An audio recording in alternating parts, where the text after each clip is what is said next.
All right, Fresh. Let's go to the Big Ten.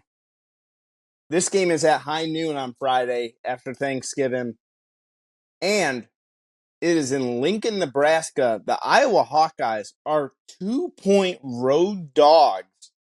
They've Is already that the final score, locked, 2-0? yeah, probably locked up the Big Ten West already. They're facing the Nebraska Cornhuskers. Nebraska's got some stuff to play for. Matt Rule is kind of quietly turned around this program. There's not a lot of offense that's going to be played in this game. I know that, you look at Nebraska, they've lost 3 straight. They have the loss to Michigan State. They lost to Maryland. They lost to Wisconsin. But Matt Rule's had to really defrost, pun intended, the Nebraska program. Iowa just does Iowa things. I mean, they're number 3 in the Big Ten in defense, only behind Michigan and Ohio State. They don't give up a lot of yards. They don't give up a lot of points. They try to give themselves short field, and they practically have no offense. So, Fresh, I'll turn it over to you. Your turn on Iowa and Nebraska. And Nebraska's a 2-point favorite in this game. Over-under is Well, 26.5, though. yes. So, Which is doing fine. research for this ball game, per Ben Stevens, he's on Twitter, has some great stats. The over-under is 26.5, like Seth just mentioned. That is the lowest FBS total ever. This is the 6th time in Iowa's last 14 games the over-under is the lowest FBS total ever. All 5 of those prior games have gone under, folks. This is terrible. I mean, yes, their defense is amazing because they're obviously shutting down the other team's offense, but they are doing absolutely nothing with the ball. And the defense, I think, is actually scoring, in most cases, more of the points, either through safeties or pick sixes, whatever, than the offense is. Um, hey, Kirk Ferentz, you can coach defense. You got offensive linemen. Right now, I'm not taking a tight end from your school right this year because I think Sam Laporta was the last stud you're going to have for a while. That offense is painful to watch, but it does its job. They don't turn the ball over. So if you're going to embrace a team philosophy, we're not going to put up 40 points. We're not going to put up 30 points. We are going to run the football. We're going to manage ourselves. We are going to play smart, not turn it over, use our great punter and play field position and let the opponent fail. Let the opponent make mistakes.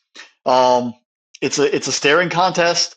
It's whatever dull competition you want to say, but you know what? They end up somehow keep winning. Somehow they're going back to Indianapolis next week, and they're going to play either Michigan, Ohio State, and peace be with you in that case. But they have gotten there, and you can't take that away from them. Somehow, as ugly as painful it is, Iowa football gets it done. Going on the road here with a lot to play for. Do they even play? I mean, they have pride. They have a chance for a 10-win season still on the line. Where do you see this? How do they matriculate against a good defense in Nebraska on the road? Are they focused? Are they disciplined? Do they find some breaks? The game technically doesn't mean much for if they're going to Indianapolis, but it means for the overall season record. Do you find that will deep down for Iowa to have some momentum going into that game if they go out there and try to get a win on the road? This is actually the last regular season game for Kirk Ferentz's son. I'm not going to mention his full name because he hasn't scored enough points to get that right. Do they just let it all loose? Does he say, you know what, forget it? We're just going to go 4 wide or 2 tights, 2 receivers, and double slots and just go out and just air it out? Let it loose, kid. You got nothing to lose. This is going to be another rough game for Iowa offensively. Other side, Nebraska, you've had some bad losses. Bad loss. You lost to Michigan State. That's terrible. You blew a 14-0 lead at Wisconsin when you had that game locked up on Saturday night, and you got beat by that. You choked. That's a young team trying to get there, but you choked. You had a chance to get to a bowl. This is your last opportunity to get to a bowl game. You're 5-6 at home against a putrid offense. Can you find 10 points? Can Nebraska score 10 points? If you score 10 points, you might win the football game, and then you can go bowling. And that's a big win for Matt Rule in the way he wants to rebuild the Cornhusker program. If you don't, you lose out on the practices. You lose that on the bowl game. You're 5-7. Have a long winter. We'll see you in spring. Where can you pull out some strings and get it done? Everyone's been watching Brock Purdy out there for the 49ers tear it up. They saw him at Iowa State. He tore it up. His brother is the quarterback for Nebraska. He showed some flashes. He showed some youth. Where does he bring it on Saturday? Does he have a couple? Friday. Does he have a couple completions? Make a couple big boy throws? You got nothing to lose. You might as well let it loose. Matt Rule, go get this thing. You gave a great speech a couple weeks ago. Went viral. Truly loved that speech. That was amazing. Your players obviously respect you and they are growing. Go get this win. Play for each other. Go beat Iowa. That's going to be a huge win. You get to a bowl game. You beat a team that's going to the Big Ten title game. It's a big momentum builder for a program trying to come back because you know what? Next year when the Big Ten even gets larger with Washington, Oregon, USC, and UCLA coming and no more divisions, you're going to be in trouble. And the odds of you having big wins like this, you're going to have to play spoiler a lot more often than being the old, nostalgic Nebraska, which everyone feared. You're going to be playing the spoiler role. You've got to get comfortable early. Go get this big win. They sell out there. They show for every single sport. You could be having chess game at midfield there in Lincoln, and people would put 100,000 in the stadium and watch it happen. They show up to support them. Give them something because they've suffered for a while. You know what? Give me the Cornhuskers 13-7 final. They're going to win. They're going to a bowl. Kirk Ferentz going to have to do a lot of answering questions because he's going to lose that week. He's going to lose the Big Ten title game, and he's going to limp into bowl season somewhere else. But Nebraska is going to get bowl eligible, and Matt Rule's going to get his first program defining big win on Friday afternoon. Fresh, the thing interesting about Nebraska is that they really have had 3 dual threat quarterbacks over there now.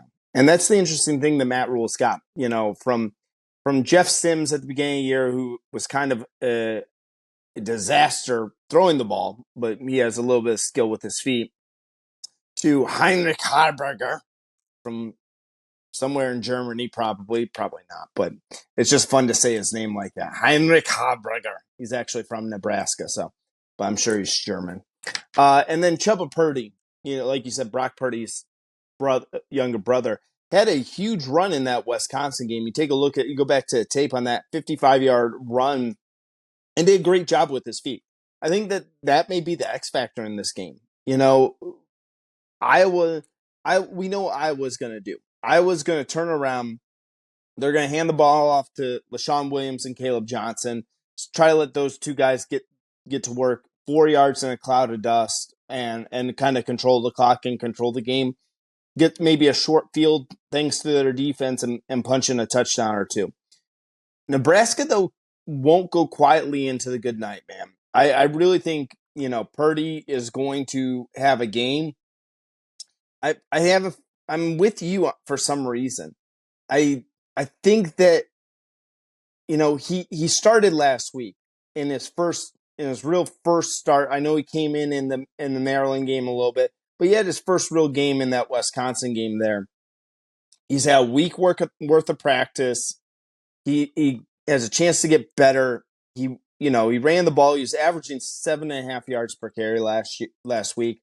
I think that he can do something against this Iowa defense here. If the game was in Iowa, I would probably take the Hawkeyes. But you know what? I'm with you too, Fresh. I think Matt Rule, and the interesting thing with Matt Rule is it's year 2. Year 1 with Matt Rule is always not very good. It's always kind of like, take a look at his time over at Temple, take his time over at Baylor. It's year 2. This could be the turning point. We could look back next year when Nebraska is, maybe a 7-5, 8-4 type of team. I don't think they're going to make a huge jump like that to maybe like a 12-2 or a 10-2 team. But, where was the moment where Matt Rule's team kind of started to become, hey, this is a team on the rise. They're going to be better off this year. And I think that we could kind of point back to this game. Big win by Nebraska, get themselves bowl eligible. And I'm going to say this, Fresh. The over comes in. The over will come in. Yes. No way. You already hit the eggnog early?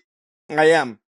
Because I think that 27 points will be scored in this, and the over-under is at 26.5.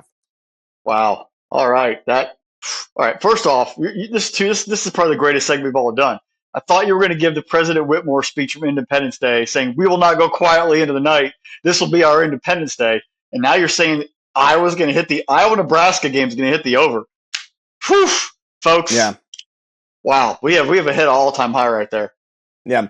Last game of the year, Brett. Can't hold anything back now. So, uh, uh, listen, I ain't quoting classy movies. I'm quoting some funny Joe ones today. Montana. Joe Montana So, is the quarterback. yep.